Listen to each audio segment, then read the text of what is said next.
रजनीश। आप क्या करते हैं भाई? दूध का काम है मेरा।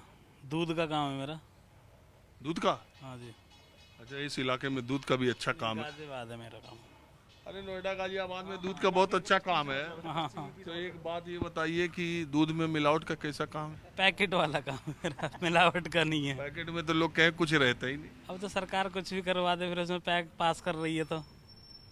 नहीं, वो जो कहते हैं क्रीम निकाल लेते और आप समझ रहे हैं? अब क्रीम निकाल लेते तो शहर के लोगों को पछता भी तो नहीं है ना, क्रीम वाला दूध। डॉक्टर कहते हैं बच्चे को पेट खराब हो गया तो तुम दूध बंद कर दो, पाउडर का पिलाओ। तो इससे एक बात आप हमको ये बताइए, बहुत सारे, देखिए मैं तो हर तरह की बात करता हूँ, गांव देहात का आदमी भी हूँ। बहुत सारे लोग ये कहते हैं कि गांव में गाय भैंस रखना अब फायदेमंद नहीं है। आप जितना गाय भैंस रखने में लागत लगती है, दूध का उतना पैसा लोग देते नहीं है। उससे आप सरवाइव नहीं कर सकते, गाय भैंस नहीं रह सकते। ये सही बात है? जी बिल्कुल सही बात है। तो आप कैसे रख रहे हैं? मिलावट? मेरा तो परचेजिंग का काम है जी। ट्रेडिंग करता हूँ मैं तो। किसानों से खरीदते हैं हाँ जी। और उसको फैक्ट्री में बेचते हैं? फैक्ट्री में नहीं, मैं मतलब अपनी शॉप पर ही बेचता हूँ। किसानों से, किसानों को कुछ मिलता नहीं? किसानों को तो अब देखो, इतनी मेहनत करना मिल तो नहीं रहा है, महंगाई इतनी है, उसमें क्या कर सकते हैं। अच्छा, एक बात बताइए, पीछे की सरकारों में गौशालाओं को और दुग्ध उत्पादन में यूपी में बहुत सारी योजनाएं आई थी। उसका कुछ काम चल रहा है इस समय या पहले? कोई अंतर है? हाँ है, काफ़ी अंतर है। अब आप मुझे बताइए कि इंडिया और एनडीए को लेके आप क्या सोचते हैं? मैं अभी कुछ नहीं सोचता जी उसके बारे में। ये दूध के अलावा कुछ नहीं सोच रहे? आप बताइए। जी, आप बताइए, क्या करते हैं आप? मैं एडवोकेट हूँ सर।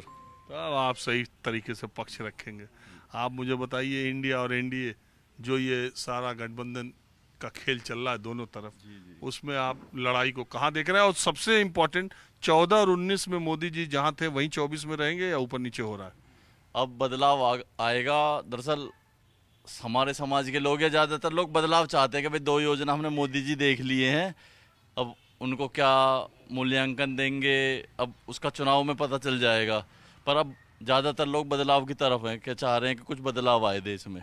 ऐसा क्यों, किस वजह से? दो योजना जैसे देखी, जैसे कांग्रेस देखी, फिर उन्होंने देखा कि भाई कांग्रेस बहुत दिन देखी, तो कांग्रेस को देख के बदलाव आ गया, मोदी जी कुछ और अच्छा करेंगे। अब मोदी जी देख लिए, अब चाह रहे हैं कोई और अच्छा मिले कि जो अच्छा करे और कुछ। तो मोदी जी 10 सालों में आपकी अपेक्षाओं पे खरे नहीं उतरे? उतरे, सब चीज़ बढ़ी है, महंगाई भी बढ़ी है, आम जनता का आमदनी घटी है, खर्चा बढ़ा है। तो सब चीज़ आमदनी से, आमदनी अच्छी रहती है तो सब चीज़ अच्छी चलती हैं। आमदनी घट गई तो अब क्या, अच्छा और सस्ता हो जाएगा जब भी नहीं बनेगी बात। तो आपको लगता है महंगाई बेरोजगारी मुद्दा, जो जिसको कहते हैं कि महंगाई हो गई, बेरोजगारी हो गई, कुछ लोग ये कहते हैं कि समाज का माहौल गड़बड़ हो गया? माहौल, पहले आमदनी के लिए सोचता है आदमी तभी तो घर से निकलेगा। माहौल तो दूसरे नंबर पर आएगा, पहले अपनी आमदनी, अपनी सुविधाओं के लिए सोचेगा आदमी। तो जो कहते हैं, कई बार मैं लोगों से पूछता हूँ, तो जो लोग बीजेपी के या सरकार के समर्थक हैं वो एक तर्क देते हैं जी, कि अगर महंगाई बढ़ी है तो कमाई भी बढ़ी है। कमाई कुछ नहीं बढ़ी है, कमाई तो और घटने पे है आदमी की, कमाई कुछ नहीं बढ़ रही है। तो आप कहाँ पे वकालत करते हैं? मैं गाजियाबाद कोर्ट में। जिला कचहरी? जी। वहाँ तो मुवक्किल से ज्यादा वकील रहते हैं। हाँ, यही तो हो रहा है तो। हाँ। मैं तो गया हूँ कई बार। हाँ, वकील ज़्यादा कम है, वकील ज़्यादा है। तो एक बात मुझे ये बताइए जी।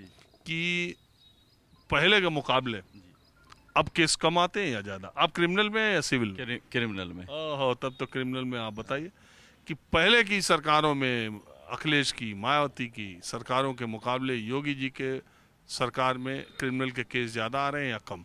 क्रिमिनल के केसों में कमी है। इसीलिए आपको दिक्कत हुई है? नहीं, हमें कोई दिक्कत नहीं, केस वकील को केस ही ना आए तो फिर क्या? हाँ, केसों में कमी है। डर डर है वैसे योगी जी का, जो घर टूटने का उसका। हाँ। हाँ? नाम क्या आपका? मेरा नाम जितेंद्र यादव है। नहीं तो आप इनके टाइटल क्यों पूछवाना चाह रहे थे? क्योंकि ये, हाँ नहीं, आपका क्या है? क्योंकि ये कहते हैं हमारी पार्टी है, जब भी योगी जी की तारीफ कर रहे हैं। नहीं, वो सवाल फिर बात आ गई। लोग मेरे कार्यक्रम में कई बार जब मैं नाम पूछता हूँ तो लोग कहते हैं कि ये राजीव रंजन जानबूझ के नाम पूछता है फिर जाति बताता है। मैं इनसे पूरी बात कर ले गया, नहीं पूछा, आपने कहा नाम पूछो। हाँ, योगी जी की तारीफ कर रहे हैं ना, इसलिए हम कह रहे हैं। तो आप अपना बताओ। वो कह रहे हैं कि इंडिया को मौका देंगे, इंडिया को गठबंधन को मौका देंगे, वो कह रहे थे ना। लेकिन जब आखिरी बार में सच आ गया जबान पे कि योगी जी ने लॉ एंड ऑर्डर मेंटेन किया है, सबसे बड़ी बात वही है। कमाई तो थोड़ी बहुत चलती रहेगी 19-20। देखो, लॉ एंड ऑर्डर, कोई ये नहीं कहने वाला है कि लॉ एंड ऑर्डर, लेकिन लॉ एंड ऑर्डर में भी, बुलडोजर चलवाने में भी जब कुछ भेद विभेद होता है, जब बहुत सारे लोग उसी स्तर के दूसरे तरफ के भी माफिया हैं, जब उन पर एक्शन नहीं होता है। इस देश में आप जानते हैं राइवलरी माफियाओं में रही है। पूर्वांचल के माफियाओं में जब नाम लिया जाता है तो हरिशंकर तिवारी और नहीं, हरिशंकर तिवारी और वीरेंद्र शाही का नाम लिया जाता है। इसी तरह से अलग अलग इलाकों में, मैं नाम लेना चाहता, दो का नाम साथ साथ लिया जाता है। जब दोनों पर कार्रवाई हो तब सवाल नहीं उठता है। जब एक पे होती है, दूसरा माननीय बनने लगते हैं या उनका अच्छा सब कुछ होने लगता है, सवाल उठता है। तो उनका नाम आपने पूछा, जरा अपना भी बता दीजिए। मेरा नाम तो उधम सिंह है, मैं तो ये गुजर बाहुल्य से ही हूँ, गुजर कम्युनिटी से ही। बट लेकिन सब चीज़ सही है, उधर तो पूर्वांचल में हर जिले का बाहुबली है। देखो, एक बात मैं बताऊं, चाहे कोई कुछ भी कह दे, लेकिन भारत के जीवन की और भारतीय जीवन की यह सच्चाई है कि जाति पीछा नहीं छोड़ सकती, और जाति के आधार पे ये तय हो जाता है कि कौन जाति किधर है। अब पीछे कुछ दिनों में, खास करके गौतम बुद्ध जिले में और वेस्टर्न यूपी में, गुर्जर जाति के लोग बीएसपी के साथ बहुत समय तक जुड़े रहे थे। पहले जब बीएसपी का चढ़ाव था, जब बीएसपी का उतार आया तो उन्होंने तुरंत से बीजेपी को थाम लिया, क्योंकि जिधर जाट रहेंगे उधर गुजर रहेंगे नहीं। तो जाट बीजेपी की तरफ ज्यादा है नहीं, तो गुजरों ने ये बीजेपी की तरफ रास्ता अख्तियार किया। मैंने सही कहा या गलत? आपने बिल्कुल 100% सही कहा। हमारे बड़े नेता सब बीजेपी में हैं, और बीजेपी से हम लोग को थोड़ा बहुत कुछ फायदा भी होता ही है। और पहले सब बीएसपी में थे। हाँ, तो आप आइए। तो यादव जी, एक बात बताइए, क्या ये कंपलसरी है कि सारे लोग जिनके नाम के आगे यादव टाइटल लगा है वो बीजेपी के विरोध में ही बोलेंगे, जैसा कि वो बोल रहे हैं? नहीं नहीं, गलत है ये। बीजेपी में है, बहुत यादव हैं, हंसराज अहीर हैं, बहुत यादव हैं जो बीजेपी में भी हैं, तो सब विरोध में बोलेंगे तो फिर। लेकिन जो है उनको समाज ने चिन्हित भी रखा है कि ये बीजेपी में। नहीं है, ऐसा नहीं है। आम जनता किसी के भी साथ हो सकती है।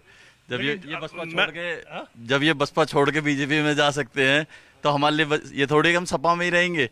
तो जहाँ अच्छा लगेगा, जो मनमाफिक काम करेगा, जिससे लगेगी उम्मीद है कि ये कुछ कर सकता है, तो बदलाव होता है। दरअसल देखिए, एक इंटरेस्टिंग फैक्टर जो उत्तर प्रदेश की राजनीति में है वो पिछले 2014 से, और इसका बहुत हद तक श्रेय गृह मंत्री अमित शाह को दिया जा सकता है।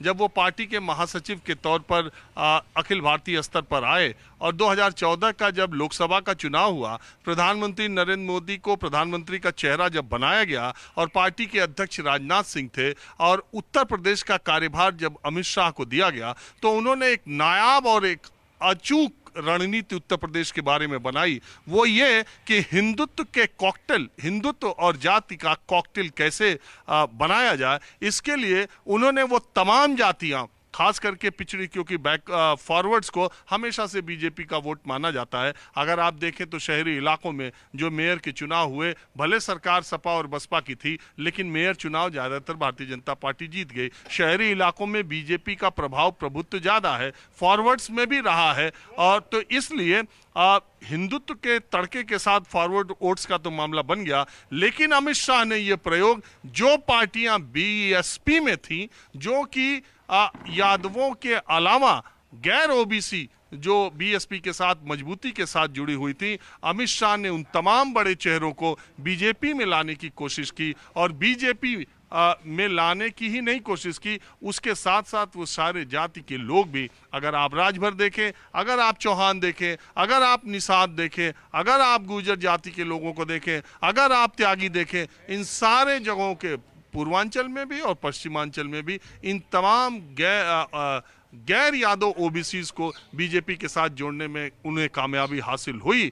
और आश्चर्यजनक तरीके से जो काम 2013 में हुआ वो 23 तक अभी इंटैक्ट बना हुआ है। ओम प्रकाश राजभर और दारा सिंह चौहान ओबीसीज की बात करके 2022 के विधानसभा चुनाव से पहले अखिलेश यादव के साथ चले गए थे और उस समय उन्होंने ओबीसीज का कार्ड बहुत खेलने की कोशिश की, लेकिन चुनावी नतीजे आने के बाद बीजेपी ने जीत हासिल करने के बाद भी दारा सिंह चौहान और ओम प्रकाश राजभर से बातचीत का दरवाजा खोला। वो इसलिए कि इनके प्रभाव वाले क्षेत्रों में बीजेपी ने अच्छा प्रदर्शन नहीं किया था। गाजीपुर, आजमगढ़, अंबेडकर नगर, बलिया, मऊ जैसे जिलों में ओबीसी वोटरों ने अखिलेश यादव के गठबंधन को ज्यादा तरजीह दी थी और भारतीय जनता पार्टी ने एक बार फिर ओम प्रकाश राजभर और दारा सिंह चौहान को अपने पाले में लाने का काम किया है। दारा सिंह चौहान को घोसी का उपचुनाव लड़ाया जा रहा है। ओम प्रकाश राजभर उनका साथ देने के लिए वहां कैंप कर रहे हैं और अब से जब मैं ये कार्यक्रम कर रहा हूं 2 घंटे पहले उन्होंने बयान दिया है कि शिवपाल यादव, अखिलेश यादव जेल जाएंगे,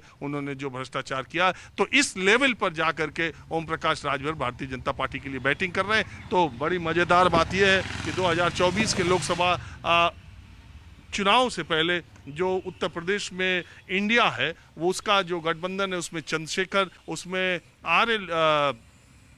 आरएलडी के जयंत चौधरी, कांग्रेस पार्टी और अखिलेश यादव चारों मिल गए तो फिर क्या स्थिति उत्तर प्रदेश में बन सकती है, आप जरा कुछ बताएंगे।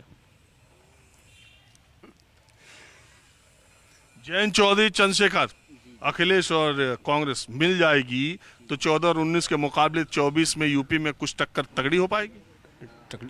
टक्कर तगड़ी होगी 2024 में अगर चारों पार्टियां ये मिल जाती हैं। अभी तक तो मिली है समझ। हाँ, तो अभी मिली हैं, आगे अभी डोरे डाले जा रहे हैं। अभी जयंत चौधरी से भी बात चल रही है उनकी, शायद उसे अपने पाले में कर लें। तो ये तो आने वाला समय बताएगा, लेकिन इंडिया अगर इसी तरह चलता रहा जैसे 4 पार्टियां एक जगह हैं यूपी में, तो शायद कुछ फाइट में आ जाए। 14 और 19 के मुकाबले 24 में ज़्यादा फाइट हो सकती है, क्योंकि 14 में 19 में तो कुल 16 ही सीट रह गई थी, 10 बीएसपी की और 6 सपा की और 1 कांग्रेस की। तो 2024 में फाइट होगी अगर ये चारों पार्टियां मिलकर एक साथ चुनाव लड़ती हैं।